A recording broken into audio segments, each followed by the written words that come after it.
ഏകദേശ മുഫസ്സിറുകളിൽ ദുൽഖർനൈനെ വ്യക്തിപരമായി പറഞ്ഞവരൊക്കെ പറഞ്ഞത് അലക്സാണ്ടറാണ്. ഇസ്കന്ദർ ഒരിക്കലുമല്ല. കാരണം ഇസ്കന്ദർ ആരാ? പക്ക കാഫിർ. പക്ക കാഫിർ എന്ന് പറഞ്ഞാൽ പക്ക കാഫിർ. ഇസ്കന്ദർ പോലത്തെ ഒരു കാഫിർ ലോക ചരിത്രത്തിൽ ഇന്നുവരെ പിന്നുണ്ടായിട്ടില്ല. അങ്ങനത്തെ കാഫിർ. അപ്പം നിങ്ങൾ എന്താ പറയുക, നമ്മൾ നമ്രൂദ് പോലത്തെ ആളുകളൊക്കെ ഉണ്ടെങ്കിലും ഈ നമ്രൂദിൻ്റെ ഒക്കെ കൊണ്ടുവന്ന പ്രശ്നങ്ങൾ പരിധിയുണ്ട്. അതേസമയത്ത് അലക്സാണ്ടർ കൊണ്ടുവന്നതിന് പരിധിയല്ല. അലക്സാണ്ടർ ചെയ്ത തോന്നിയാസത്തിന് പരിധിയില്ല. അലക്സാണ്ടർ സത്യത്തിൽ 32-33 കൊല്ലം ജീവിച്ചിട്ടുള്ളൂ. പക്ഷെ അയാൾ ഉണ്ടാക്കിയത്, അയാൾക്ക് 4 സൈന്യാധിപന്മാരാണ്. സെലൂസിയസ്, ടോളമി സാമ്രാജ്യം വന്നു, സെലൂസിഡ് സാമ്രാജ്യം വന്നു. ഇവരൊക്കെ ആരാണ്? അലക്സാണ്ടർ സൈന്യാധിപന്മാരാണ്. അലക്സാണ്ടർക്ക് പ്രധാനമായി ഉണ്ടായിരുന്നത് 4 സൈന്യാധിപന്മാരാണ്. ഈ 4 സൈന്യാധിപന്മാർ ഏഷ്യൻ ആഫ്രിക്കൻ രാജ്യങ്ങളിൽ അലക്സാണ്ടർ പിടിച്ചെടുത്ത രാജ്യങ്ങളിൽ ഭരണം നടത്തി. ആരുടെ ഭരണം? ഗ്രീക്കുകാരുടെ ഭരണം. ഗ്രീക്കുകാർ മൂർത്തികളെ അല്ലാതെ ഒന്നിനെ ആരാധിക്കൂല. അതിലെ പ്രധാനപ്പെട്ട മൂർത്തിയാണ് ആര്? സ്യൂസ്. പറയുക ആ സ്യൂസാണ് ആര്? ബാല്. അത് പ്രധാനപ്പെട്ട ക്ഷേത്രം ഉണ്ടാക്കി. സുബ്ഹാനഹു വ തആല എന്ന് പറഞ്ഞാൽ സൃഷ്ടികളെ പോലെ കൈയുള്ള കാലുള്ള തലയുള്ള ഒരു പഠിച്ചോന്. അങ്ങനെ വിശ്വസിക്കാൻ പാടില്ല. അത് യൂറോപ്യൻ മെത്തഡോളജിയെ നമ്മൾ സ്വീകരിച്ചതാണ്. എന്തിൽ? തിയോളജിക്കലി യൂറോപ്പിൻ്റെ ഒരു രീതിയുണ്ട്. ആ രീതിയെ പിൽക്കാലത്ത് ചില ആളുകൾ അഡോപ്റ്റ് ചെയ്തു. അതിൽ വന്ന എററാണ് സത്യത്തിൽ. അതിൽ അവലുമൻ തക്കല്ലമ ബിഹി ഇബ്നു തൈമിയ്യ ആ വാദം ആദ്യമായി കൊണ്ടുവരുന്നത്. അത് അത്തരം ഗവേഷണങ്ങൾ പാടില്ല. എന്തുകൊണ്ട്? അത് തിയോളജിക്കലി അല്ലാഹു സുബ്ഹാനഹു വ തആലക്ക് ഒന്നിനോട് സദൃശ്യപ്പെടാത്ത ഒരുത്തനാണ് അല്ലാഹു തആല. വലം യകുൽ ലഹു കുഫുവൻ അഹദ്. അപ്പോൾ അത്തരം ഗവേഷണങ്ങൾ പാടില്ല. അത് നമ്മൾ വിശ്വാസധാരയെ മാറ്റിമറിക്കും. പിന്നെ അതിൻ്റെ ഫിഖ്ഹിനെ മാറ്റിമറിക്കും. ഫിഖ്ഹ് എന്ന് പറഞ്ഞാൽ ചെറിയ അഭിപ്രായ വ്യത്യാസങ്ങൾ ഉണ്ടാകാം. ഉദാഹരണം പറയാം, ഷാഫി, ഹനഫി, ഹംബലി, മാലിക്കി, അവരഭിപ്രായ വ്യത്യാസങ്ങളുണ്ടാകാം. സ്വാഭാവികമാണ്. ഷാഫി, ഹനഫി, ഹംബലി, മാലിക്കി അഭിപ്രായ വ്യത്യാസങ്ങളുണ്ട്. അടിത്തറ പൊളിക്കുന്ന അഭിപ്രായ വ്യത്യാസങ്ങൾ ഇല്ല. എന്നാൽ അവരും നമ്മളും ഒന്നാണ്. യാതൊരു വ്യത്യാസവും ഇല്ല. മനസ്സിലാണ്ടോ പറഞ്ഞത്? അതേസമയത്ത് പിൽക്കാലഘട്ടത്തിൽ ചില ഫിഖ്ഹുകൾ ചില ആളുകൾ കൊണ്ടുവന്നു. ആ ഫിഖ്ഹ് അടിത്തറ ഫിഖ്ഹിനെതിരാണ്. ഖദരിയാക്കളുടെ ഫിഖ്ഹ് എന്ന് പറഞ്ഞാൽ എല്ലാ നേരത്തും ബാങ്കിൽ അസ്സലാത്തു ഖൈറും മിനൻ നൗം എന്ന് ചൊല്ലണം. അത് 100 അസറൊന്നുമില്ല. അതിന് അവർക്ക് കണ്ടെത്തുന്ന ന്യായം എന്താണെന്നാൽ അസാ അയ്യനാമ, മനുഷ്യന്മാർ ഏത് നേരത്തും ഉറങ്ങുമല്ലോ. അസ്സലാത്തു ഖൈറും മിനൻ എന്ന് പറഞ്ഞാൽ എന്താ പ്രശ്നം? അതാണ് അവരുടെ വാദഗതി. ഇത് അള്ളാഹുവിൻ്റെ ഹബീബ് സല്ലല്ലാഹു അലൈഹി വസല്ലമയുടെ കാലത്ത് ഇല്ലാത്തൊരു സംഗതിയാണ്. അപ്പം അത് അടിത്തറ പൊളിച്ചു. അടിത്തറയെ സംരക്ഷിക്കൽ തെറ്റല്ല. ഉദാഹരണം, പരിശുദ്ധ ഖുർആൻ മുസ്തഫ നബി പുസ്തകത്തിലാക്കിയിട്ടില്ല. അതേസമയത്ത് സിദ്ദീഖുൽ അക്ബർ തങ്ങളുടെ കാലത്ത് അത് പുസ്തകത്തിലായി. ഉസ്മാൻ ബിൻ അഫ്ഫാൻ റളിയല്ലാഹു അൻഹുവിൻ്റെ കാലത്ത് ലിപിയെ കൃത്യപ്പെടുത്തി, വായനയെ കൃത്യപ്പെടുത്തി സയ്യിദുനാ ഉസ്മാൻ ബിൻ അഫ്ഫാൻ. അതൊക്കെ നല്ലതാണ്. എന്തുകൊണ്ട്? അത് ഹിഫ്ളാണ് എൻ്റെ ലക്ഷ്യം. ഇല്ലെങ്കിൽ പിൽക്കാലഘട്ടക്കാർക്ക് ഖുർആൻ കിട്ടാതെ പോകും. മുസ്തഫ റസൂലുള്ളാഹി സ്വല്ലല്ലാഹു അലൈഹി വസല്ലം തങ്ങൾ 2 ചട്ടകൾക്കിടയിൽ എഴുതി പിടിപ്പിച്ചിട്ട് തുന്നിക്കെട്ടിയ ഒരു പുസ്തകം അവർക്കോട്ട് കൊടുത്തിട്ടും ഇല്ല. അപ്പോൾ പിൽക്കാലത്ത് തന്നെ ചെയ്തു. അത് ഹിഫ്ളാണ് ലക്ഷ്യം. ഹിഫ്ള് ലക്ഷ്യമായി ചെയ്യുക, ഹിഫ്ളാണ് അതിൻ്റെ ലക്ഷ്യം എങ്കിൽ അതിൽ തെറ്റില്ല. ഉദാഹരണം, ഖുർആൻ പരിഭാഷക്ക് അടിസ്ഥാനപരമായി നമ്മൾ എതിരാണ്. ഖുർആൻ പരിഭാഷക്ക് എതിരാണ്. എന്നല്ല, ഖുർആന് അച്ചടിക്കുന്നതിന് നമ്മൾ എതിരാണ്, എതിരാണ്. പക്ഷെ പിന്നീട് ചെയ്തിട്ടുണ്ട്. അവിടെയും ലക്ഷ്യം ഹിഫ്ളാണ്. ഉദാഹരണം പറയാം, ആദ്യമായി ഖുർആൻ അച്ചടിച്ചത് അമുസ്ലിങ്ങളാണ്. യൂറോപ്പിൽ നിന്നാണ് ആദ്യമായി ഖുർആൻ അച്ചടിച്ചത്. ലോക ചരിത്രത്തിൽ ആദ്യമായി ഖുർആൻ അച്ചടിക്കുന്നത് യൂറോപ്പിലാണ്. മനസ്സിലായില്ലേ? അടിസ്ഥാനപരമായി അവരെ അച്ചടിച്ചത്. എന്നിട്ട് അവർ മൊറോക്കോയിൽ കൊണ്ടുവന്നത് വിൽക്കാൻ നോക്കിയിട്ട് ഒരു ഒറ്റ കോപ്പി ഒരാൾ വാങ്ങിയില്ല. എന്തുകൊണ്ട്? അവർക്ക് ആ ഖുർആൻ പരിചയമില്ല. ഖുർആൻ ഏത് കാലത്ത് ഖത്താത്തിങ്ങളുണ്ടാവും. മനസ്സിലായി? എഴുതും. ഒരു മുസഹഫ്, അതായത് 16,000 ചില്ലാനം ആയത്തുകൾ എഴുതി തീർക്കുമ്പോഴത്തിന് കൊല്ലങ്ങളൊക്കെ പിടിക്കും. അപ്പം അവർക്ക് വലിയ വില കൊടുക്കേണ്ടി വരും. ഇതിന് ഒരു കാലത്ത് ഏറ്റവും വിലയുള്ള സാധനമാണ് എന്ത്? മുസഹഫ്. ഇന്ന് തീരെ വിലയില്ലാത്ത സാധനം മുസഹഫ്.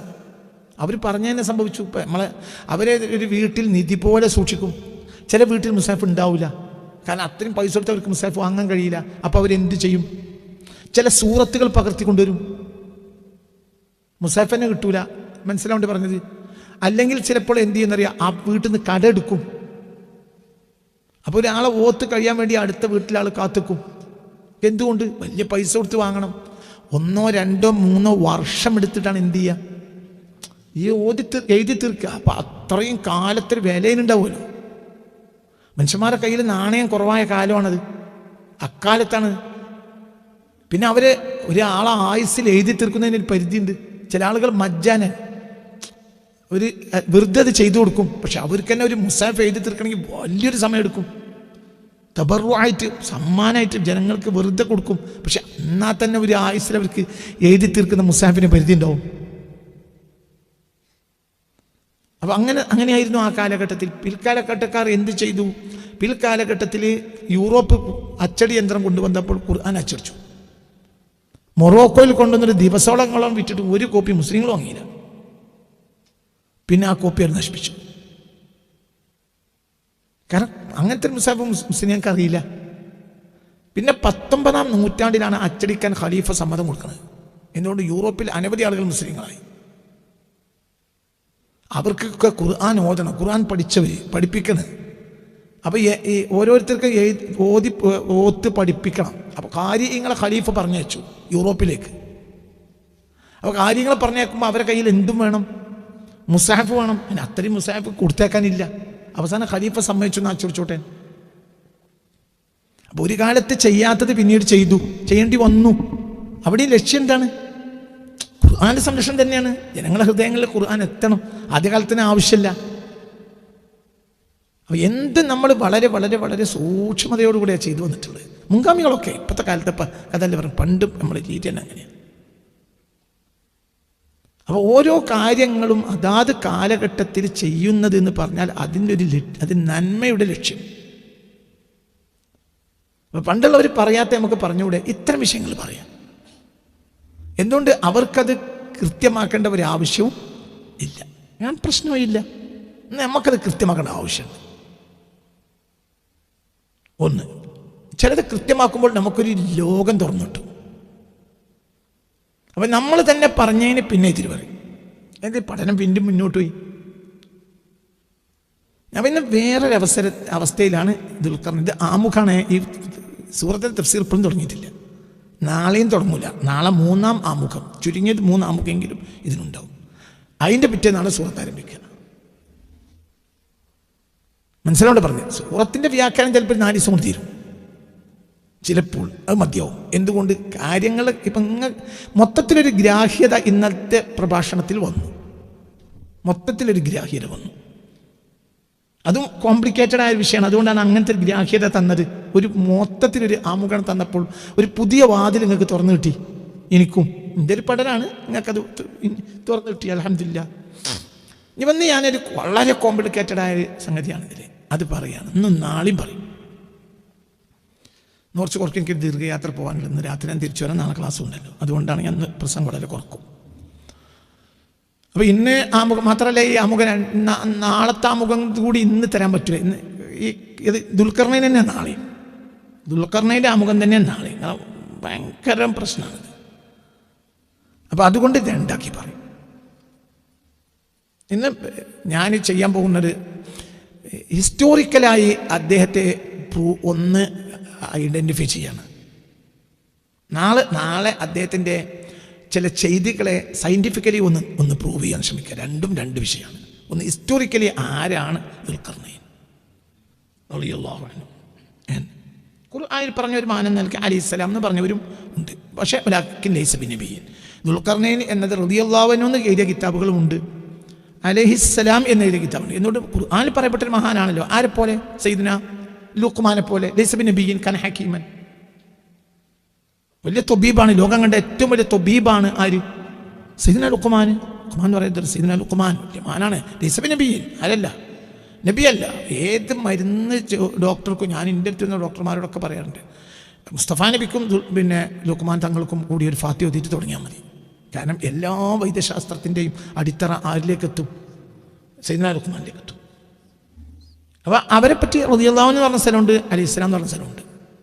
അപ്പം നിങ്ങൾക്ക് രണ്ടും പറയാം. ദുൽഖർനൈൻ ഇവരൊന്നും ആരല്ല, ദുൽഖർനൈനാണെങ്കിലും ലുക്മാനാണെങ്കിലും ആരല്ല? നബിയല്ല. ദുൽഖർനൈൻ ഒരു പവർഫുള്ളായ ആളാണ്, വളരെ പവർഫുള്ളായ ആളാണ്. അപ്പോൾ ഹിസ്റ്റോറിക്കലി അവരെ പ്രൂവ് ചെയ്യാണ് ഞാൻ ഇന്നത്തെ പ്രഭാഷണം കൊണ്ട് ഉദ്ദേശിക്കുന്നത്. അപ്പം ഞാൻ എന്താ പറയുന്നതെങ്കിൽ, ഈ വിഷയത്തിൽ നമുക്ക് അദ്ദേഹത്തെ ഐഡൻറ്റിഫൈ ചെയ്യാൻ ശ്രമിക്കുന്ന സന്ദർഭത്തിൽ എനിക്ക് നിങ്ങളോട് പറയാനുള്ളത്, അദ്ദേഹം ആരാണ് എന്ന് ഇക്കാലം വരെ പറഞ്ഞ വ്യാഖ്യാനങ്ങളൊക്കെ ശരിയല്ല, തെറ്റാണെന്ന് പറയുന്നതിനേക്കാൾ നല്ലത് ശരിയല്ല എന്ന് പറയുമ്പോൾ ഒന്നും കൂടി ഒരു സുഖമുണ്ടല്ലോ. അതിൽ ഒന്നും ശരിയല്ല. ഈ ആൾ ആരാണെന്ന് ഹബീബ നബി പറഞ്ഞതായ രേഖയും കാണുന്നില്ല. പക്ഷെ ഇയാൾ ഉണ്ട് എന്ന കാര്യത്തിൽ തർക്കമില്ല. ഹദീസിൽ ദുൽഖർനൈനുണ്ട്, ഖുർആൻ ഷരീഫിൽ ദുൽഖർനൈനുണ്ട്. മനസ്സിലാണ് പറഞ്ഞത്. അപ്പോൾ അങ്ങനത്തെ ആൾ, ഇനിയിപ്പോൾ അങ്ങനത്തെ ആളെ പറ്റി ഇവിടെ ശങ്കിക്കേണ്ട ഒരു വിഷയം ഒരു വേദവിശ്വാസിക്കില്ല. ഞാൻ വേദവിശ്വാസി എന്ന് പറയുന്നത് ഒന്നുകൂടി വൈഡാക്കിയിട്ടാണ്. മുസ്ലിം അല്ലാത്ത ഹിന്ദു, ക്രിസ്ത്യാനി, ഇപ്പോൾ ഖുർആൻ സത്യമാണെന്ന് വിശ്വസിക്കുന്ന ഹിന്ദുക്കളുണ്ട്, ധാരാളമുണ്ട്. അവരെ സംബന്ധിച്ചിടത്തോളം, ഒരു സത്യവിശ്വാസിയെ സംബന്ധിച്ചിടത്തോളം, വേദവിശ്വാസിയെ സംബന്ധിച്ചിടത്തോളം, വേദത്തിൽ കൃത്യമാക്കി പറഞ്ഞാൽ തന്നെ ആ ആളുണ്ട് എന്ന കാര്യത്തിൽ എന്തില്ല, സംശയമില്ല. കയറി കുറച്ച് കയറി താഴത്തെ കയറി.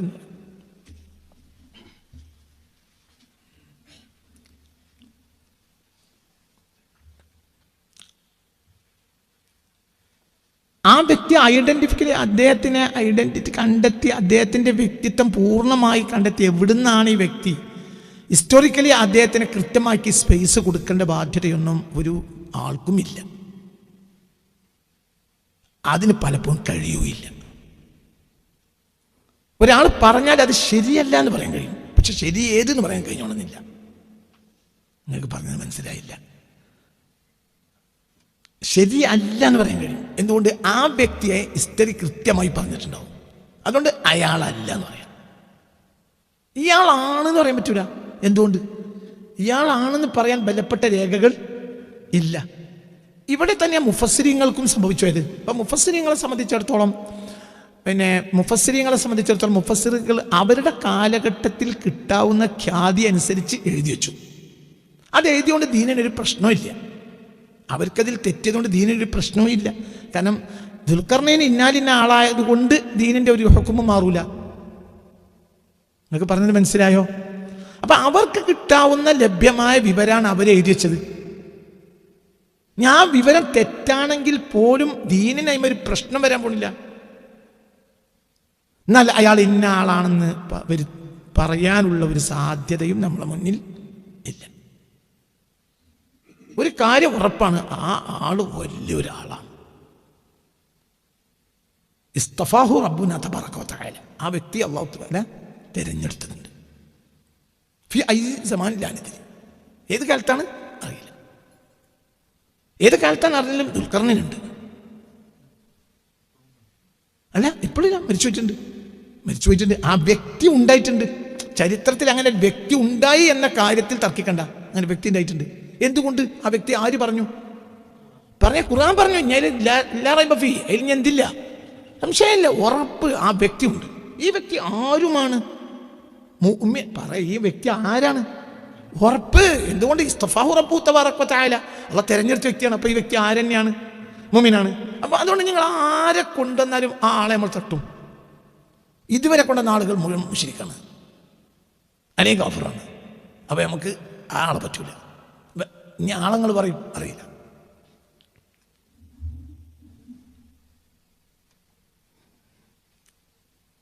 മനസ്സിലായി പറഞ്ഞു? അത്രയേ ഉള്ളൂ. ഉദാഹരണം, പെണ്ണിനെ പുതിയാപ്പിളിനെ ബ്രോക്കർ ഇങ്ങനെ കൊണ്ടുവരും. അപ്പോൾ ബ്രോക്കർ ഇങ്ങനെ നോക്കുന്നതനുസരിച്ച് വാപ്പ എന്ത് പറയും? ആങ്ങളെ പറയും വാപ്പ എന്തിന്? ഓനെ പറ്റൂല. അടുത്താളെ കൊണ്ടുവന്നു, ഓനെ പറ്റൂല. അടുത്താളെ കൊണ്ടുവന്നു, ഓനെ പറ്റൂല. 25-35 ആളെ കൊണ്ടുവന്നു, ഓനെ പറ്റൂല. അപ്പം പിന്നെ ബാപ്പനോട് ചോദിക്കും, നന്ദി പിന്നെ നിങ്ങൾ തന്നെ ഉണ്ടാക്കി. അതും ചോദിച്ചു പറയരുത്, എനിക്കുണ്ടാക്കാൻ കഴിയൂല. പുതിയാപ്പിളിനെ ഉണ്ടാക്കേണ്ടത് എൻ്റെ ഉത്തരവാദിത്തം. എനിക്ക് പുതിയാപ്പിളിനെ കിട്ടുമെങ്കിൽ ഞാൻ എന്നെ ഏൽപ്പിക്കും. ഞാൻ എൻ്റെ പെങ്ങളെ മകൻ ഇവിടെ ഓനെ പിടിച്ച് ഒട്ടിക്കൂലേ? ഞാൻ ബ്രോക്കറെ ഏൽപ്പിക്കൂലല്ലോ. എൻ്റെ ഏട്ടൻ്റെ മകനുണ്ട്, ഓനും കെട്ടുക. എൻ്റെ പെങ്ങളെ മകനുണ്ട്, ഓനും കെട്ടുക. അതിന് എൻ്റെ പെങ്ങളെ മകനെ കൊണ്ട് എൻ്റെ മകളെ കെട്ടിക്കാൻ ഞാൻ എന്നെ ഏൽപ്പിക്കൂലല്ലോ. എനിക്കാളില്ലാത്തതുകൊണ്ട് എന്നെ ഏൽപ്പിച്ചേ. പക്ഷെ കൊണ്ടുവന്നവരൊന്നും ഭയപ്പെടാൻ പറ്റില്ല. ഇത്രേ പറയുന്നുള്ളൂ. ഈ വിഷയത്തിൽ മുഫസ്സിറുകൾ കൊണ്ടുവന്നതൊന്നും ശരിയല്ല. തെറ്റാണെന്ന് പറയുന്നതിനേക്കാൾ സുഖമാക്കുക ശരിയല്ല, കൃത്യമല്ല. അതവരെ കുറ്റവുമല്ല. എന്തുകൊണ്ട്? ഇത് അവർക്ക് ലഭ്യമായ താരീഖാണ്. അപ്പോൾ ആ താരീഖ് വെച്ചാണ് സംസാരം. അപ്പോൾ ഒരു കാര്യം, ഇനി ഗവേഷണം നടത്തിക്കൂടെ? ഗവേഷണം നടത്താം. ഇനിയും ഗവേഷണം നടത്തിക്കൂടെ? നടത്താം. ഗവേഷണത്തിൻ്റെ വാതിൽ ഒരിക്കലും ഖുർആനിൽ അടക്കപ്പെടില്ല. ഇനി മഹ്ദി ഇമാം വരുമ്പോൾ പറഞ്ഞേക്കാം. എന്ത് ഡേറ്റ് അങ്ങനെ ആൾ പറഞ്ഞാൽ ഓക്കെ. എന്നൊക്കെ പറഞ്ഞത് മനസ്സിലായില്ല. മഹ്ദി ഇമാം വരുമ്പോൾ പറഞ്ഞേക്കാം ആരാണ് ദുൽഖർനൈൻ ഇത്തരം കൊല്ലത്തിൽ ഇത്തരം ഏജിൽ ഇത്ര BC-യിലോ AD-യിലോ എന്ന് ജനിച്ചു ജീവിച്ചു, എത്ര BC, 100 BC-യോ 200 500 BC-യോ 1000 BC-യോ 2000 BC-യോ എന്ന്. ഇപ്പം ചില താരീഖുകളിൽ കാണുന്നുണ്ട്. പിന്നെ ആരാണ് കാന മുആസിറ ഇബ്രാഹിം, അത് തെറ്റാണെന്ന് വാദിക്കാൻ പറ്റില്ല. കാന മുആസിറ ഇബ്രാഹിം, ഇബ്രാഹിം ഇവിടെ കലക്കാരനാണ്. മനസ്സിലാണ്ട് പറഞ്ഞു. ഇബ്രാഹിം നബിയുടെ കാലത്ത് അങ്ങനെ വേറൊരാളെ ചരിത്രം എഴുതി വെച്ചിട്ടില്ല. ആളുണ്ടാവില്ല എന്നല്ല, നിനക്കിൻ്റെ കൂടെ വരണം. മനസ്സിലായില്ല. ഇപ്പൊ ദുൽഖർനൈനെ പറ്റി ചില താരീഖുകൾ കാണുന്നുണ്ട്.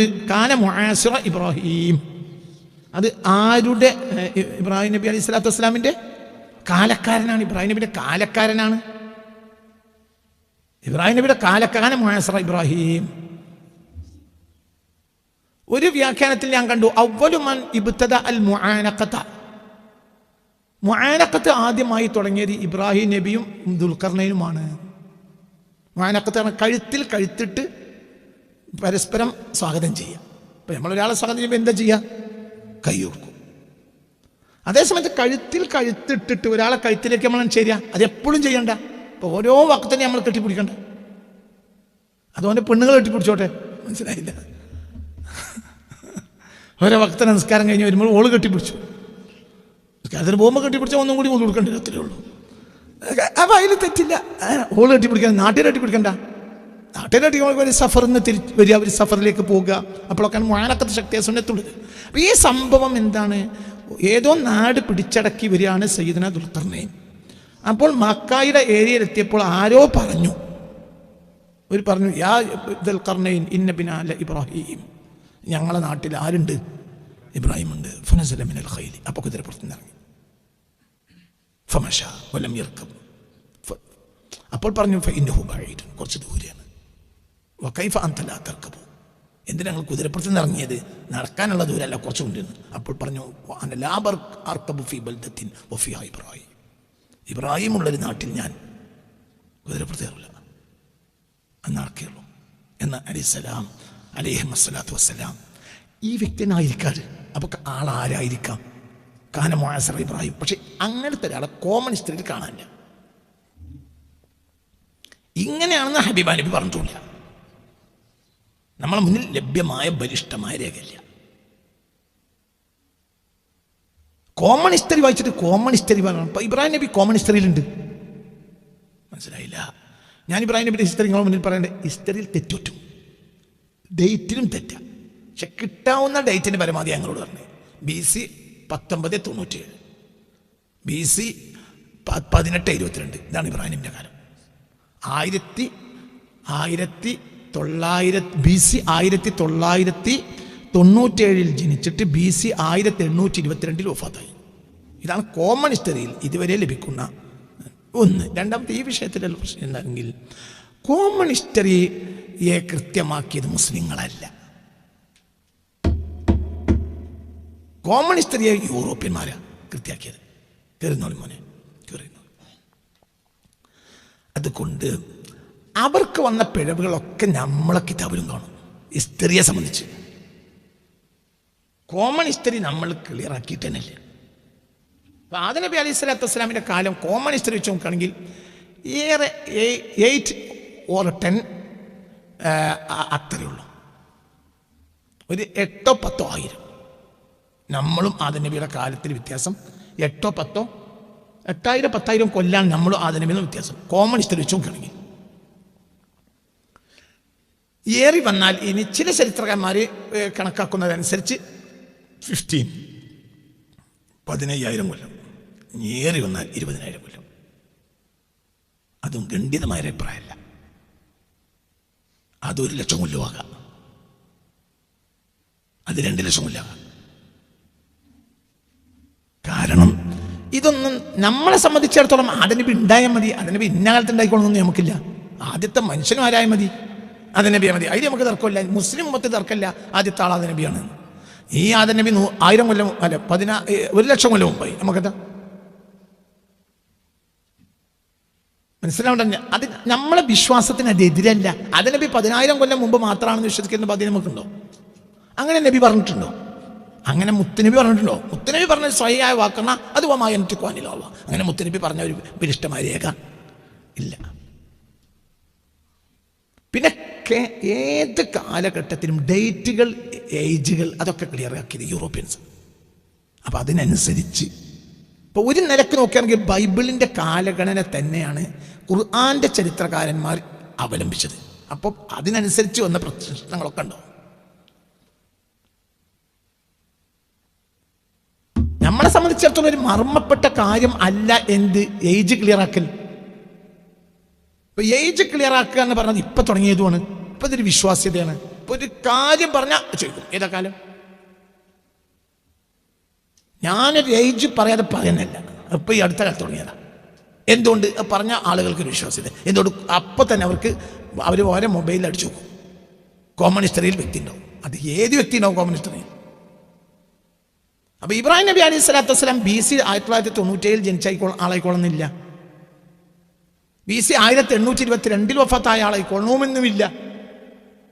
ചിലപ്പോൾ അതിന് മുമ്പാകാം, എത്രയോ മുമ്പാകാം. അപ്പൊ ഇതിലൊന്നും കാലഗണന കിട്ടിയിട്ടില്ലെങ്കിൽ നമ്മെ സംബന്ധിച്ചിടത്തോളം ഇതിന്റെ പേര് ദീനിന് ഒരു പൊളിവും ഇല്ല. പിന്നെ അറബിയിൽ എഴുതി വെച്ചത് മുഴുവനും നമ്മൾ വലിയ കാര്യമായിട്ട് മനസ്സിലാക്കേണ്ടതില്ല. ഇതൊക്കെ പറയുമ്പോൾ അത് പറയുമ്പോൾ വേറെ എന്താ പറയുക അറിയോ? ഒരു മൂല്യം നാളെ മുതൽ പ്രശ്നം ഉണ്ടാക്കും. എന്താ പറയുക, അത് മറ്റേ കിതാബിലുണ്ട്, മറിച്ച കിതാബിലുണ്ട്, അങ്ങനെ ഉണ്ട്. അതേ കിതാബിൽ അവലംബിക്കുന്നത് എന്തിനാണ്? അവരെന്തിനാണ് അവലംബിച്ചത്? അവർക്ക് ഹിസ്റ്റോറിക്കലായി കിട്ടിയതിൻ്റെ പരമാവധി. അത് അക്കാലത്ത് പറഞ്ഞു കേട്ടതാണ്. ധാരാളം ഉണ്ടാവും. അത് രണ്ടാമത് ആ ഭാഗത്തേക്ക് വരാം. അക്കാലത്ത് പറഞ്ഞു കേട്ടതിൻ്റെ പരമാവധി അവരത് എഴുതി വെച്ചു. എന്തുകൊണ്ട് എഴുതി വെച്ചു? അതിന്മേൽ പ്രശ്നമൊന്നുമില്ല, അതിന്മേൽ പ്രശ്നം ഉണ്ടാകാൻ പോകണില്ല. 1. 2, ഈ വ്യക്തികളിലെ ഈ കിതാബുകളിലേക്ക് പിൽക്കാലഘട്ടത്തിൽ ചിലർ കടത്തിക്കൂട്ടി. ഖുർആനെ കടത്തിക്കൂട്ടാൻ കഴിയില്ല, പക്ഷേ തഫ്സീർ കടത്തിക്കൂട്ടാം. കടത്തിക്കൂട്ടും ചെയ്യും, വെട്ടും ചെയ്യും. ഇപ്പം ഈ അടുത്ത കാലത്ത് പല തഫ്സീറും വെട്ടിയിട്ടുണ്ട്. ഈ ഗൾഫിൽ നിന്ന് വരുന്ന കിതാബുകളൊക്കെ 100 വട്ടം പരിശോധിക്കണം. പലതും വെട്ടിയിട്ടുണ്ട്. ഇപ്പം സ്വാവി വെട്ടിയിട്ടുണ്ട്, സ്വാവി വെട്ടിയിട്ടുണ്ട്. നമ്മളെ കണ്ണിൻ്റെ മുന്നിലുണ്ട് സ്വാവി വെട്ടിയത്. അവിടെ ഭരിക്കുന്നവർക്കെതിരെ അവർ അതായത് AD 18-ാം നൂറ്റാണ്ടിൻ്റെ 1-ാം പകുതിയിലാണ് പിന്നെ എന്താ പറയുക ഇബ്നു സഊദ് രാജാവും മുഹമ്മദ് അബ്ദുൽ വഹാബും തമ്മിലുള്ള ഉടമ്പടി നടക്കുന്നത്. പിന്നെയാണ് വഹാബിയത്ത് രംഗത്ത് വരുന്നത്. അപ്പോൾ ഈ വഹാബിയത്ത് രംഗത്ത് വരുമ്പോൾ അക്കാലത്തുണ്ടായ മഹാന്മാരായ പണ്ഡിതന്മാർ അതിൽപ്പെട്ട ഒരാളാണ് ഇമാം സ്വാവി തങ്ങൾ. അക്കാലത്താണ്. അപ്പോൾ അവർ ഇത് ഭയങ്കര ഫിത്ന ഉണ്ടാക്കി മുസ്ലിം ലോകത്ത്. മുസ്ലിം ലോകത്തിൻ്റെ പഴയകാല വിശ്വാസങ്ങളും രീതികളും നന്മകളും മുഴുവൻ വഹാബിയത്ത് നശിപ്പിച്ചപ്പോൾ തൻ്റെ തഫ്സീറിൽ സ്വാബി ഇമാമ് ആർക്കെതിരെ എഴുതിയിട്ടുണ്ട്? വഹാബികൾക്കെതിരെ എഴുതിയിട്ടുണ്ട്. അത് ഇന്നത്തെ സ്വാബിയിലില്ല. പഴയ കാലത്ത് നമ്മുടെ അലമാരകളിൽ നമ്മളെ ബോംബെയിൽ നിന്ന് അച്ചടിച്ച് കൊണ്ടുവരുന്ന പിന്നെ സ്വാബിയില്ലേ, ആ സ്വാബിയിലുണ്ട്. എവിടുന്ന് വരുന്നില്ല? പുതിയതായി ഗൾഫിൽ നിന്ന് വരുന്ന സ്വാബിയിൽ അതില്ല. എന്തുകൊണ്ട്? അവർ വെട്ടി. അതൊരു തഹരീഫ് തന്നെയാണ്. ഒരു ഇമാമ പറഞ്ഞു വെച്ചത് വെട്ടാൻ പാടില്ല. വേണമെങ്കിൽ അവർ ടിപ്പണി ചെയ്യാം. അവർക്ക് അതിൻ്റെ താഴെ അവർക്ക് എന്ത് ചെയ്യാം? ഈ പറഞ്ഞത് തെറ്റാണ് കേട്ടോ എന്ന് എഴുതിയേക്കാം. അതൊക്കെ പറഞ്ഞത് മനസ്സിലായില്ല. എഴുതിയല്ലേ മല്ലാക്ക ബാങ്ക് കൊടുത്തു കഴിഞ്ഞാൽ അത് ബാങ്ക് കൊടുത്തു കഴിഞ്ഞാൽ ഇക്കൊടുത്ത് ബാങ്കല്ലോ എന്ന് പിന്നെ വേണമെങ്കിൽ വിളിച്ചറിയാം. അതൊരു ടിപ്പണിയാണ്. കൊടുത്ത ബാങ്ക് ബാങ്കന്നല്ലേ? പറയും കുട്ടികളെ, കൊടുത്ത ബാങ്ക് എന്തെന്നെയാണ്? ബാങ്ക് തന്നെയാണ്. ഞാൻ ടിപ്പണി ചെയ്യാം. എന്ത് ഒരുത്തന് എന്ത് 12 മണിക്ക് തന്നെ മല്ലാക്കട് ബാങ്ക് കൊടുത്തു. ഞാനൊരു ബാങ്കട് കൊടുത്തു. ഞങ്ങൾക്ക് കണ്ണിട്ടാകുമ്പോൾ 12 തോന്നി. ബാങ്കട് കൊടുത്തു. അല്ലാഹു അക്ബർ ഒക്കെ കഴിഞ്ഞതിന് ശേഷം എന്നെ മല്ലാക്കാൻ ആരെ പറയും? എന്താ ഞങ്ങൾ ബാങ്ക് കൊടുക്കണം, ഇനിയിപ്പം 10-35 മിനിറ്റ് ബാക്കിയില്ല. അപ്പം മല്ലാക്ക വിളിച്ചറിഞ്ഞു. എന്ത് ഈ കൊടുത്ത് വാങ്ങല്ലോ. അതിൽ അത് കേൾക്കാത്ത മൊല്ലാക്കാനെ ചീത്ത പറയാനും പിരിച്ചുവിടാൻ വേണ്ടി പറയാനും പ്രസിഡന്റിന്റെ പേരേക്ക് പായുന്നതിൻ്റെ ഇടയിൽ അക്കൊടുത്ത് വാങ്ങല്ലോ എന്ന് കേൾക്കാത്ത ഒരുത്തൻ പാഞ്ഞാണ്ട് ആരോട് പറഞ്ഞ് പ്രസിഡന്റിന് പറഞ്ഞു മൂപ്പർ പിരിച്ചു. നിങ്ങൾ സമയത്തിനെ നോക്കിയപ്പോൾ ഇപ്പം അയാൾ ബാങ്ക് കൊടുത്തു, അയാളൊക്കെ എന്ന് പിരിച്ചുവിടണം എന്ന് പറഞ്ഞ് ചൂടായപ്പോൾ പ്രസിഡന്റ് എന്ത് പറഞ്ഞു? അതിൻ്റെ ശേഷം അയാൾ എന്ത് പറഞ്ഞിട്ടുണ്ട്? ഈ കുറച്ച് വാങ്ങല്ലോ എന്ന് പറഞ്ഞാൽ എങ്ങായിച്ചൊന്ന് പോയിക്കോ. അപ്പോൾ ടിപ്പണി നടത്തിയ ഒരു പ്രശ്നമില്ല. പക്ഷെ ഇത് ടിപ്പണിയാൽ നടത്തല്ലേ ചെയ്തത്. എന്ത് ചെയ്തത്? വെട്ടിയാണ് ഒഴിവാക്കി. അതും തഹരീഫാണ്. അള്ളാഹു തഹരീഫിനെ തൊട്ട് നമ്മളെ കാത്തിരക്ഷിക്കട്ടെ. അതിനിപ്പോൾ ആരുടെ എഴുതിയാലും അതിന് ടിപ്പണി ചെയ്യാന്നല്ലാതെ അത് ശരിയല്ല, അതിങ്ങനെയല്ല, അതങ്ങനെയല്ല, അങ്ങനെ പറയാം. വെട്ടി ഒഴിവാക്കാൻ പറ്റൂല. അപ്പം ദിസ് നടത്തി. അതായത് എന്ത്? പല തഫ്സീറുകളിലും ഖുർആനിൽ ഒരാൾക്കൊരു അക്ഷരം കയറ്റാൻ കഴിയില്ല. ഇന്നാ നഹ്നു നസ്സൽന ദിക്റ വ ഇന്നാ ലഹു. അള്ളാഹ്ക്ക് തന്നെ 4 വേദങ്ങളുണ്ട്.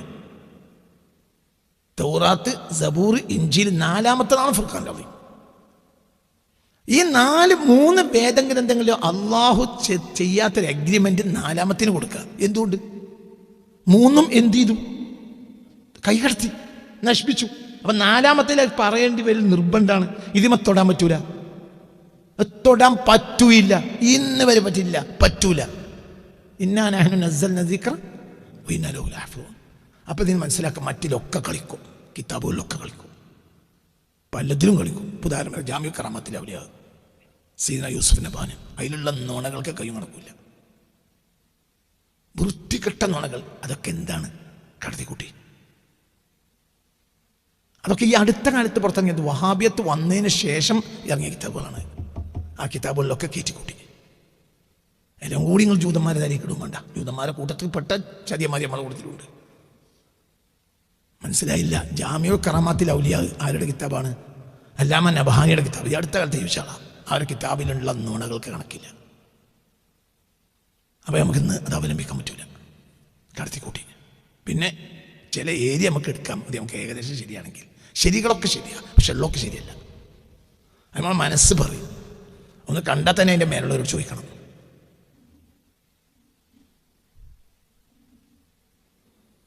മനസ്സിലായി? ഒരൊന്നും ചോദിക്കണം, മേലുള്ള ഉസ്താമാരോടൊന്ന് ചോദിക്കണം. ഞാൻ ഈ ജാമിഉ കറാമത്തിൽ ഔലിയാ കിട്ടിയ കാലഘട്ടത്തിൽ എൻ്റെ കയ്യിൽ ഞാൻ അന്തപ്പെട്ടു, എന്തായി എഴുതിയിട്ടത്. അപ്പോൾ ഞാൻ എൻ്റെ മേലുള്ള ഒരു ഉസ്താദിനോട് പോയി ചോദിച്ചു, ഇങ്ങനെ കാണുന്നുണ്ട്. അപ്പോൾ അത് ദസ്സാണ്, അത് നോക്കണ്ട. അതൊക്കെ വിലപ്പെട്ടതായി കാണുന്നത് മാത്രം നിർത്തണം, മറ്റത് കടത്തി കൂട്ടിയതാണ്. കാരണം ഇത്തരം ആളുകൾക്കൊക്കെ ഔലിയാക്കന്മാരെ കറാമത്ത് പൊളിക്കൽ ആവശ്യമാണ്. അത് ജൂതന്മാരെ ആവശ്യമല്ല, അത് നമ്മളെ കൂട്ടത്തിൽപ്പെട്ട ഒരു ആവശ്യമാണ്. അപ്പം അതിൽ കടത്തി കൂട്ടി. മനസ്സിലല്ലേ? അപ്പോൾ ഇത്തരം ബഹുമാനപ്പെട്ട ചില തഫ്സീറുകളിൽ ആരാണെങ്കിലും വലിയ വലിയ തഫ്സീറുകൾ അവലംബിക്കാവുന്ന മഹാന്മാരുടെ തഫ്സീറുകൾ തന്നെ പിന്നെ ദുൽഖർനൈനെ പറ്റി പറഞ്ഞു കാണുന്നതിനെ നമുക്ക് ആ വ്യക്തി എന്ന നിലയിൽ അവലംബിക്കാൻ കഴിയൂല. ഉദാഹരണം പറയാം, ഏകദേശ മുഫസ്സിറുകളിൽ ദുൽഖർനൈനെ വ്യക്തിപരമായി പറഞ്ഞവരൊക്കെ പറഞ്ഞത് അലക്സാണ്ടറാണ്. ഇസ്കന്ദർ ഒരിക്കലും അല്ല. കാരണം ഇസ്കന്ദർ ആരാ? പക്ക കാഫിർ. പക്ക കാഫിർ എന്ന് പറഞ്ഞാൽ പക്ക കാഫിർ. ഇസ്കന്ദർ പോലത്തെ ഒരു കാഫിർ ലോക ചരിത്രത്തിൽ ഇന്നുവരെ പിന്നുണ്ടായിട്ടില്ല. അങ്ങനത്തെ കാഫിർ.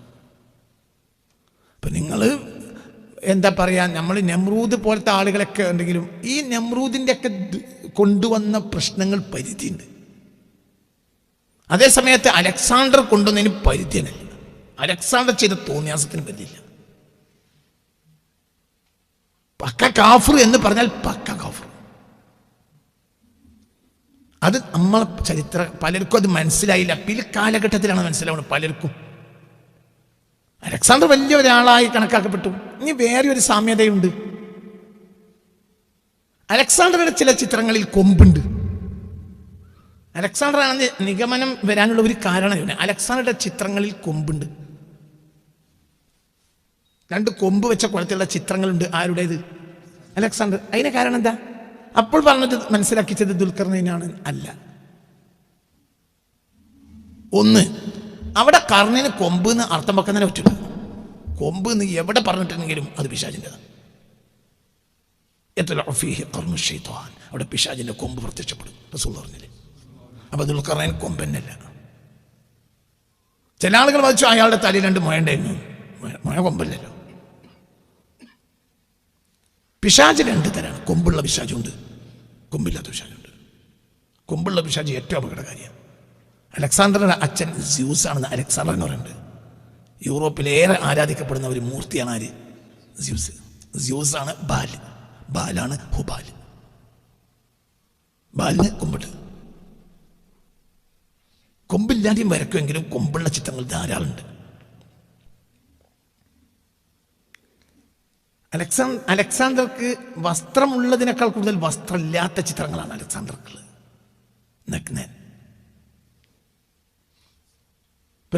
ഇന്ത്യയിൽ നിന്ന് പിൽക്കാലത്ത് കണ്ടെടുക്കപ്പെട്ട വിഗ്രഹങ്ങളിൽ രണ്ടാളെ ചേർത്തുള്ള വിഗ്രഹങ്ങളുണ്ട്. അതായത് ആരുടെയും ശ്രീബുദ്ധൻ്റെയും അലക്സാണ്ടറുടെയും വിഗ്രഹങ്ങൾ പിൽക്കാലഘട്ടത്തിൽ കണ്ടെടുക്കപ്പെട്ടിട്ടുണ്ട്. അപ്പോൾ അതായത് എന്താ പറയുക, പെഷവാറിൽ നിന്ന്, അതേപോലെ തന്നെ കാന്താരത്തിൽ നിന്ന്. കാന്താരം എന്ന് പറഞ്ഞാൽ അഫ്ഗാന്. കാന്താരത്തിൽ നിന്ന് കൊണ്ടുവന്നതാണ് കാന്താരി. മനസ്സിലാണ് പറഞ്ഞത്. കാന്താരം ഒരു ഏരിയയാണ്. കാണ്ഡഹാറാണ് കാന്താരം. അവിടുന്ന് ചില കണ്ടെടുക്കപ്പെട്ട വിഗ്രഹങ്ങളിൽ രണ്ടാളെയും കൂടെ ചിത്രമുണ്ട്. അതിൽ ബുദ്ധൻ പൂർണ്ണമായി വസ്ത്രം ധരിച്ചിട്ടുണ്ട്, നെഞ്ചൊക്കെ പൂർണ്ണമായി മറച്ചിട്ടുണ്ട്. അതേ സമയത്ത് അലക്സാണ്ടർക്ക് വസ്ത്രം നനയില്ല. അലക്സാണ്ടർ ലൈംഗിക അവയവം പുറത്തേക്ക് വളരെ വ്യക്തമായിട്ടാണ് ആ വിഗ്രഹത്തിലുള്ളത്. മനസ്സിലാണ്ട് പറഞ്ഞത്. ഇത് മനുഷ്യരൂപം തന്നെയല്ല, ഇത് മനുഷ്യ ശൈലിയല്ല. ആരുടേതാണ്? പിശാചിൻ്റെയാണ്. അലക്സാണ്ടർക്ക് ആവാൻ ഒരു ന്യായവും ഇല്ല, ഒരിക്കലും ന്യായമില്ല. ഞാൻ എൻ്റെ തിരുദൂതർ പുസ്തകം എന്ന് വായിക്കാത്തവരുണ്ടെങ്കിൽ വായിക്കുക. അത് വായിക്കൽ എല്ലാവർക്കും നിർബന്ധം. അതിൽ തൗഫീഖ് കൊണ്ട് എഴുതിയ പുസ്തകം.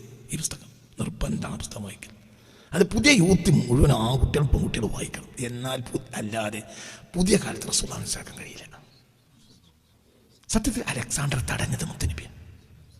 അലക്സാണ്ടർ ചെയ്തതിന് കണക്കില്ല. അലക്സാണ്ടർ ജനത പിടിച്ചണ് കെട്ടി കഴിഞ്ഞു. അലക്സാണ്ടർക്ക് ശേഷം പിന്നെ നാശം വരുന്നത് 1502. അതായത് ഏകദേശം 1 സഹസ്രാബ്ദം യൂറോപ്പിലേക്ക് അനങ്ങാൻ കഴിഞ്ഞില്ല. ആര് ജനിച്ചുകൊണ്ട്? മുത്തുനബി. അത് നിങ്ങൾ പഠിക്കണം. ഇവിടെ എല്ലാ ആപത്തും ആരാണ്? ഇപ്പം നമുക്ക് ഇടയിൽ 2 വിശ്വാസമാണ്. ഒന്ന്, ഈസാ അലൈഹിസ്സലാം മുകളിലേക്ക് ഉയർത്തപ്പെട്ടു, കൊല ചെയ്യപ്പെടാൻ കഴിഞ്ഞില്ല. ഒമാ ഖതലൂഹു വമാ സ്വലബൂഹു, കൊല്ലാനും കഴിഞ്ഞില്ല, കുരിശിൽ തറക്കാൻ കഴിഞ്ഞില്ല. ആർക്ക്? അക്കാലത്തെ ജനങ്ങൾക്ക്. അക്കാലം ഞാൻ പറഞ്ഞുതരാം. ഒമാ ഖതലൂഹു വമാ സ്വലബൂഹു, കൊല്ലാനും കഴിഞ്ഞില്ല, കുരിശിൽ തറക്കാനും കഴിഞ്ഞില്ല.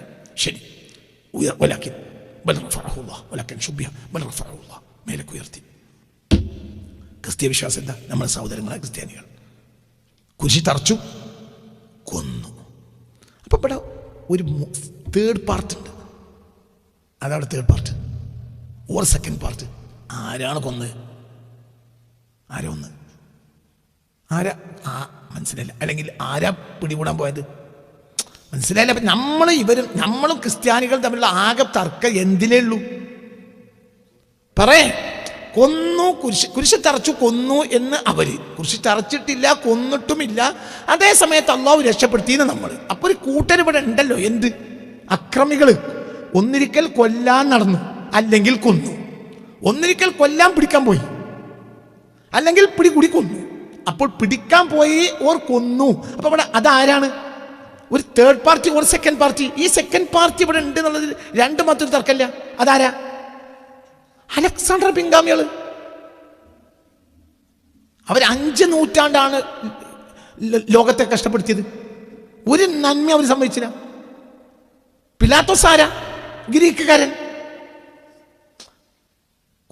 കുരിശ് തറക്കാൻ വേണ്ടി വിധി കൽപ്പിക്കുന്നത് ആരാ? ജെറൂസലേമിലെ ഗവർണർ. ജെറൂസലേമിലെ ഗവർണർ ആരുടെ ഗവർണറാണ്? ഗ്രീക്കരെ ഗവർണർ.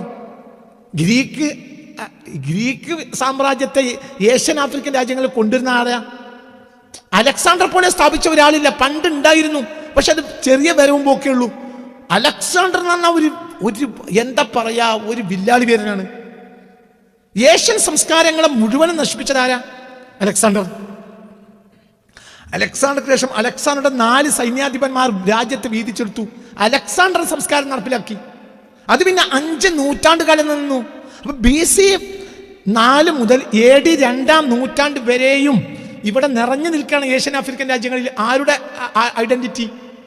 അലക്സാണ്ടർ സത്യത്തിൽ 32-33 കൊല്ലം ജീവിച്ചിട്ടുള്ളൂ. പക്ഷെ അയാൾ ഉണ്ടാക്കിയത്, അയാൾക്ക് 4 സൈന്യാധിപന്മാരാണ്.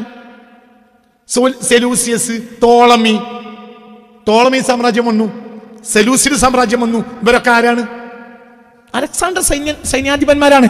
അലക്സാണ്ടർക്ക് പ്രധാനമായി ഉണ്ടായിരുന്നത് 4 സൈന്യാധിപന്മാരാണ്. ഈ 4 സൈന്യാധിപന്മാർ ഏഷ്യൻ ആഫ്രിക്കൻ രാജ്യങ്ങളിൽ അലക്സാണ്ടർ പിടിച്ചെടുത്ത രാജ്യങ്ങളിൽ ഭരണം നടത്തി. ആരുടെ ഭരണം? ഗ്രീക്കുകാരുടെ ഭരണം. ഗ്രീക്കുകാർ മൂർത്തികളെ അല്ലാതെ ഒന്നിനെ ആരാധിക്കൂല. അതിലെ പ്രധാനപ്പെട്ട മൂർത്തിയാണ് ആര്? സ്യൂസ്. പറയുക ആ സ്യൂസാണ് ആര്? ബാല്. അത് പ്രധാനപ്പെട്ട ക്ഷേത്രം ഉണ്ടാക്കി സ്യൂസിന് വേണ്ടി, ബാലിന്. അതാണ് ബഅലബക്ക്. മനസ്സിലായില്ല? ബഅലബക്ക്, ബഅല് എന്ന അറബി വാക്കിന്റെ അർത്ഥം എന്താ? ബഅല് എന്ന അറബി വാക്കിന്റെ അർത്ഥം എന്താ? ഭർത്താവ്. ആരുടെ ഭർത്താവാ? ആരുടെ ഭർത്താവാ? മനസ്സിലായില്ല? ലാത്ത ഉസ്സ പോലത്തെ പെണ്ണുങ്ങളാണ് ഓലെ ഭർത്താവ്. അതാണ് ബാല്, അതാണ് ഹുബാല്. അറബികൾ ഹൂ കൂട്ടും. ഹൂ അവനായ ബാല്, അതിൻ്റെ കൂടെ അല്ല. അള്ളാഹ്ക്ക് പകരം നിൽക്കുന്ന ആ ബാല്, ഹൂബാല്. ബഅലബക്ക് എന്ന് പറഞ്ഞാൽ ബഅലിനെ സ്ഥാപിച്ച സ്ഥലം. ഈ ബഅലാണ് എൻ്റെ അച്ഛൻ എന്നാണ് ആരുടെ വിശ്വാസം? അലക്സാണ്ടർ വിശ്വാസം. ഞാൻ മനുഷ്യനെ അല്ല എന്നാണ് അലക്സാണ്ടർ വിശ്വാസം. ആണോ അല്ലെന്ന് ഞാൻ ഇപ്പം കൃത്യാക്കുന്നില്ല. ഇപ്പം പറഞ്ഞ ഞാൻ പ്രശ്നം ഉണ്ടാണ്ട. പക്ഷെ അതൊന്നും നിസ്സാരപ്പെട്ട വാക്കാണെന്ന് വിചാരിക്കണ്ട. ഇതൊന്നും നിസ്സാരപ്പെട്ട കാര്യമല്ല. അപ്പം ഇങ്ങനത്തെ ഒരു വ്യക്തിയാണ്. അപ്പം ഞാൻ ഇതിൻ്റെ ഈ പുസ്തകത്തിൽ എല്ലാവരും മനസ്സിരുത്തി വായിക്കണം. ഈ പുസ്തകം മനസ്സിരുത്തി എന്ന് പറഞ്ഞാൽ മനസ്സിരുത്തി വായിക്കണം, മനസ്സിരുത്തി വായിക്കണം.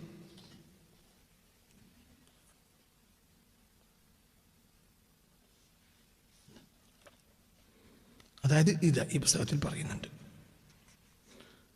അലക്സാണ്ടറുടെ ആക്രമണങ്ങൾ, അലക്സാണ്ടറെ കൊണ്ട് സമൂഹത്തിലുണ്ടായ അപകടങ്ങൾ ഒക്കെ വ്യക്തമായി പറയുന്നുണ്ട്.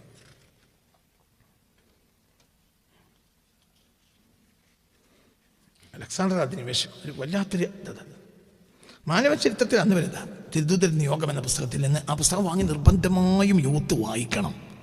എന്നിട്ട് ഈ അബദ്ധത്തിനൊക്കെ നമ്മൾ മാറണം. എന്നാൽ അലക്സാണ്ടറിൽ നിന്ന് എഴുതി വെച്ചത് ചിലപ്പോൾ ആ വ്യക്തിയെ ആയിക്കോളന്നില്ല, അതിൽ കടത്തിക്കൂട്ടിയതായിരിക്കാം. അല്ലെങ്കിൽ അലക്സാണ്ടറെ കുറിച്ച് അത്രേ അവർക്ക് ധാരണ ഉണ്ടാവുള്ളൂ. അലക്സാണ്ടർ ആകും ന്യായമല്ല. മാനവ ചരിത്രത്തിൽ ഇന്ന് വരെ ഉണ്ടാക്കിയതിൽ ഏറ്റവും മാനവ സമൂഹത്തിൽ നന്മ നശിപ്പിച്ച ആളാണ് ആര്? അലക്സാണ്ടർ. മാനവ ചരിത്രത്തിൽ അന്ന് വരെ നടന്നിട്ടില്ലാത്ത മാറ്റത്തിനാണ് BC 336 മുതൽ 323 13 വർഷം നീണ്ടുന്ന അലക്സാണ്ടർ ക്രൂരമായ അധിനിവേശങ്ങൾ, ആക്രമണങ്ങൾ സാക്ഷ്യം വഹിച്ചത്. അലക്സാണ്ടർ മഹാനായ ചക്രവർത്തിയും പോരാളിയുമാണ് യൂറോപ്യൻ ചരിത്രകാരന്മാർ അടയാളപ്പെടുത്തുന്നത്. അതിന് കാരണം യൂറോപ്പ് പൗരാണിക കാലം മുതലേ ഒരുങ്ങി ഇറങ്ങിയ ചൂഷണത്തിൻ്റെയും സാമ്രാജ്യത്തിൻ്റെയും വംശീയതയുടെയും ക്രൂരതയുടെയും പൈശാചികതയുടെയും പൗരസ്ത്യ ധർമ്മസംഹിത നശിപ്പിക്കലിനെയും ആൾരൂപമായിരുന്നു അലക്സാണ്ടർ. കറക്റ്റാണ്. ഇപ്പോൾ വരെ പണി എന്താ? ഇപ്പോഴും യൂറോപ്പിന് പണി എന്താ? ഇപ്പോഴും യൂറോപ്പിൻ്റെ പണി എന്ത്? നമ്മളിപ്പം ഷിയ സുന്നിയൊക്കെ നമ്മളെ കാര്യമല്ല, അത് നമ്മളെ ഉള്ളിലുള്ള കാര്യമാണല്ലോ. എന്തിനാപ്പോൾ ആലി ഖംനയെ കൊന്നത്? ഏതെങ്കിലും ഒരു അമേരിക്കൻ പ്രസിഡന്റിനെ കൊല്ലാൻ ഇറാൻ തീരുമാനിച്ചിട്ടുണ്ടോ? പറയും മനുഷ്യന്മാരോ ഉണ്ടോ? ഇല്ല. എന്നെങ്കിലും അമേരിക്കക്ക് ഒരു ബോംബ് ഇട്ടിട്ടുണ്ടോ? ഇല്ല. അവർ ഒരാൾ ഇവിടെ നിൽക്കില്ല. നിങ്ങൾ വിചാരിച്ചോ ഇതുകൊണ്ടൊന്നും നിൽക്കുന്നേ ഇല്ല. ബാക്കിയുള്ളവർ വേഗം എന്ത് ചെയ്യണം? സമീന മാത്രമേ തരണം. നീ കൊല്ലും. അത് എന്ത് പറഞ്ഞാലും ഒരു സ്വീകരിക്കൂല. എന്താണ് സ്വീകരിക്കൂല? തലപ്പന നമ്പൂതിരിയെ ഹജ്ജിന് പോകുന്നതായി ആക്രമിക്കരുതെന്ന് പറയാൻ വേണ്ടി വാസ്കോഡി ഗാമന്റെ അടുത്തേക്ക് പറഞ്ഞ ഇതിന്റെ 2ാം ഭാഗമാണ് ആര്? വാസ്കോഡി ഗാമ. ഹബീബായ നബി സല്ലല്ലാഹു അലൈഹി വസല്ലമ തങ്ങൾ വന്നത് ഇവരെ ഒതുക്കാനാണ്. കാരണം ഇവർ 3 വേദഗ്രന്ഥവും നശിപ്പിച്ചു. അവരെ ഒതുക്കാനാണ് വന്നത്. ഒതുങ്ങുകയും ചെയ്തു. 1000 കൊല്ലം നിലന്നു. പിന്നെ മുസ്ലിമീങ്ങൾ വീട്ടികളായി. പേരെന്ത് പറഞ്ഞാൽ നമ്മൾ വലിയ കൂട്ടരാന്ന് പറഞ്ഞിരുന്നു. അപ്പം അതാണ് നമ്മൾ പറയുന്നത്. അപ്പം 4 ആൾ കൂടിയൊക്കെ എന്താ പറയുന്നത്? ഞങ്ങൾ വലിയ കൂട്ടരാണ്, ഞങ്ങൾ വലിയ കൂട്ടരാണെന്ന് പറയുന്നത്. വാലും മറ്റൊരമ്മിൻ്റെ ചൂടിലാണ്. തല കൊടുത്ത് ചിന്തിച്ചു. ഇന്നിപ്പോൾ വലിയ കൂട്ടരി എന്നൊരു കൂട്ടരി ആര് മാത്രമാണ്? നമ്മളിപ്പോൾ വലിയ കൂട്ടരല്ല. ഇപ്പോൾ വലിയ കൂട്ടരി യൂറോപ്യൻസാണ്. കാരണം നമ്മൾ എല്ലാം ആരുടെ കയ്യിലപ്പോൾ ഉറപ്പ്. ഒന്നും കഴിയൂല. അവരെ വിദ്യാഭ്യാസം പഠിച്ച് അവർക്കനുസരിച്ച് ജീവിക്കുന്നവരാണ് ഇന്ന് മുസ്ലിം ലോകം. അതില്ലാത്ത ഒരാൾ ഇപ്പം മഹ്ദിയെ പറ്റി ഞാൻ മനസ്സിലാക്കിയിടത്തോളം ഒരു അലിഫ് പഠിക്കാത്ത ആളായിരിക്കും, എന്നാൽ എല്ലാവരും നാളുമായിരിക്കും. ഓമന മുഹമ്മദിനെ ഓത്തിനയച്ചില്ല എന്ന പാട്ടിറങ്ങിയപ്പോൾ ഞാൻ ആദ്യം ഇങ്ങനെ നല്ല വേദനയുള്ള പാട്ടാണ്. ഓമന മുഹമ്മദിനെ ഓത്തിനയച്ചില്ല, പിന്നെന്താണ് ഓമനിക്കാൻ ബാപ്പ വേണം, ബാപ്പ ജീവിപ്പില്ല എന്നപ്പോൾ നമുക്ക് ഭയങ്കര വിഷമം തോന്നി. പിന്നെ ഞാൻ മനസ്സിലാക്കി അൽഹംദുലില്ലാ ഓത്തിനയക്കത്തോടെ നന്നായി. ഏതായാലും മൊല്ലാക്ക നാസാക്കിയില്ലല്ലോ. മനസ്സിലായില്ല, മൊല്ലാക്കക്ക് പറ്റിയത് പറഞ്ഞാലേ മൊല്ലാക്ക പറഞ്ഞു കൊടുക്കുള്ളൂ. മൊല്ലാക്കക്ക് നൂനെന്ന് പറയാൻ അറിയില്ല, നൂണെന്ന് പറയാനേ അറിയുള്ളൂ. അപ്പോൾ മൊല്ലാക്ക കുട്ടികളോട് എന്ത് പറഞ്ഞു? നൂനെന്ന് എത്ര മൊല്ലാക്ക പറഞ്ഞാൽ കുട്ടികൾ നൂണെന്ന് പറഞ്ഞു. അവസാനം മൊല്ലാക്ക എന്ത് പറഞ്ഞു? ഞാൻ നൂണ് എന്ന് പറഞ്ഞാലും നിങ്ങൾ നൂണ് തന്നെ പറയണം, എനിക്ക് നൂണ് എന്ന് പറയാൻ കഴിയാത്തതുകൊണ്ടാണ് എന്ന് പറഞ്ഞു. അപ്പൊ എന്ന് പറഞ്ഞതുപോലെ മഹ്ദി ഇതൊന്നാവൂല. ഇന്നത്തെ അറേബ്യൻ സാഹചര്യത്തിൽ മഹ്ദി അറേബ്യയിൽ ഉണ്ടാകാൻ ജനിക്കാൻ ഒരു സാധ്യതയില്ല. കാരണം അതൊക്കെ യൂറോപ്യൻ സംസ്കാരങ്ങൾ അഡാപ്റ്റ് ചെയ്ത രാജ്യങ്ങളാണ്. അതെവിടെയെങ്കിലും ആയിരിക്കും, അങ്ങനത്തെ നാടുണ്ടാവും. ഒരു പക്ഷേ ഈ പ്രസംഗത്തിൽ എവിടെയെങ്കിലും ഞാൻ മഹ്ദിയെ പറ്റി പറയും ഇൻഷാ അല്ലാഹ്. അതാണ് സഹായത്താൽ മഹ്ദിയെ പറ്റി ഞാൻ എവിടെയെങ്കിലും പറയും. അത് വേറൊരു ഗവേഷണമാണ്. ചിലപ്പോൾ ഇതിൽ പറയും, ചിലപ്പോൾ എന്നല്ല. ഈ പ്രസംഗം അവസാനിക്കുന്നതിന് മുമ്പ് മഹ്ദിയെ ഞാൻ പറയാം. അത് വേറൊരു ഗവേഷണമാണ്. പണ്ട് പറഞ്ഞൊന്നാവില്ല, വേറൊരു പഠിപ്പേ പറയും ഇൻഷാ അല്ലാഹ്. അപ്പം നോക്കി നിങ്ങൾ, അക്കാലഘട്ടത്തിൽ BC 356 ജനിച്ച് 323 മരിക്കുകയാണ് അലക്സാണ്ടർ. 33-ാമത്തെ വയസ്സിൽ അല്ലെങ്കിൽ 32-ാമത്തെ വയസ്സിൽ ഇങ്ങനെയൊക്കെയാണ് ചരിത്രം. അപ്പം ഈ ഒരു കാലഘട്ടത്തിൻ്റെ ഉള്ളിൽ അയാൾ ഗുരു ആരാ? അലക്സാണ്ടർ ഗുരു ആരാ? ഉസ്താദ് ആരാ? അരിസ്റ്റോട്ടിൽ. ആരാ അരിസ്റ്റോട്ടിൽ? സാത്താനിസ്റ്റ്, ശൈത്താനല്ലാതെ ആരാധനല്ല അരിസ്റ്റോട്ടിൽ. എവിടെന്നെങ്കിലും അറസ്താത്താലീസ് ആൾമുകൾ റഹ്മത്തുള്ളാഹി അലൈഹി എന്ന് പറയുന്ന അറബിയിൽ കാണുന്നതിനൊക്കെ റഹ്മത്തുള്ളാഹി എന്ന് പറയുന്ന ഒരു സ്വഭാവം നമുക്കുണ്ട്. അരിസ്റ്റോട്ടിൽ സാത്താനിസ്റ്റാണ്, പൈശാചിക വർഷിപ്പാണ്. ആർക്ക് മാത്രം അരിസ്റ്റോട്ടിൽ ആരാധിച്ചു? പിശാചിനും മാത്രം, പിശാചിനും വേണ്ടി മാത്രം ജീവിച്ച ആളാണ് അരിസ്റ്റോട്ടിൽ.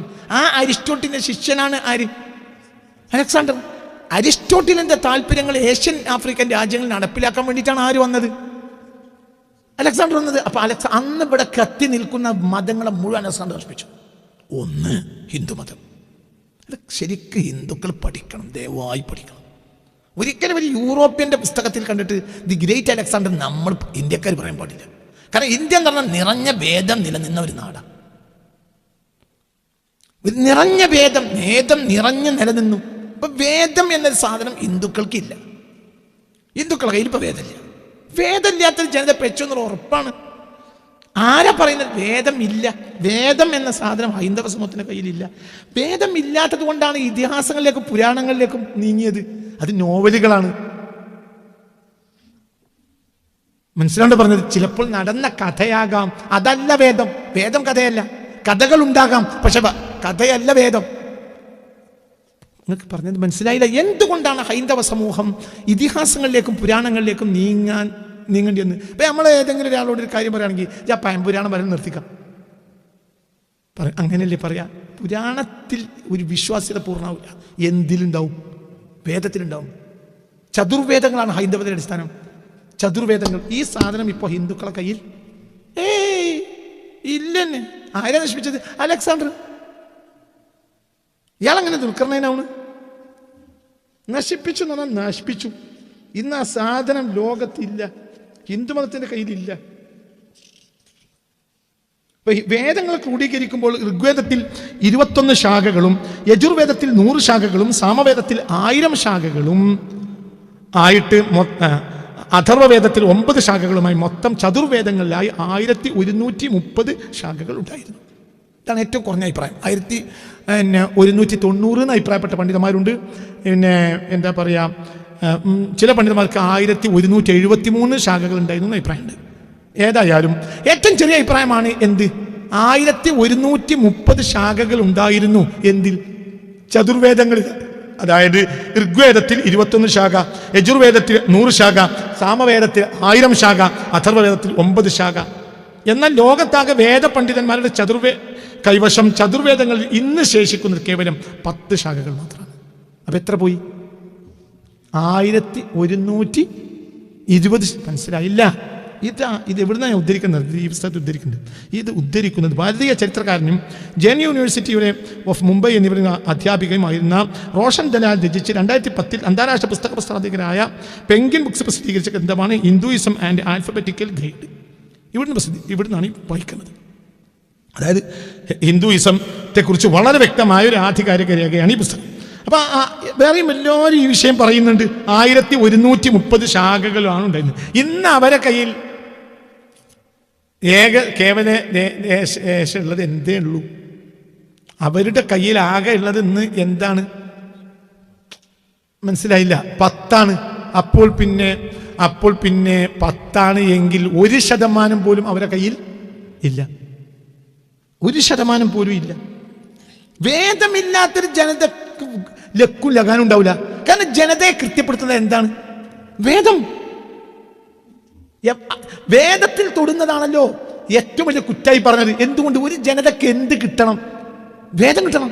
ഇപ്പം നമ്മൾ ഈ വേദം നമ്മളൊക്കെ തമ്മിൽ തർക്കിച്ചാലും ഇതേ വേദം ഇമാമിൽ കിട്ടുമ്പോൾ കൃത്യക്ക് തരും. അപ്പോൾ തിരും ഏതാണ് ശരി ഏതാ തെറ്റ്. ഇപ്പം നമ്മൾ പറഞ്ഞാൽ മറ്റൊരു തിരിച്ചു പറയും.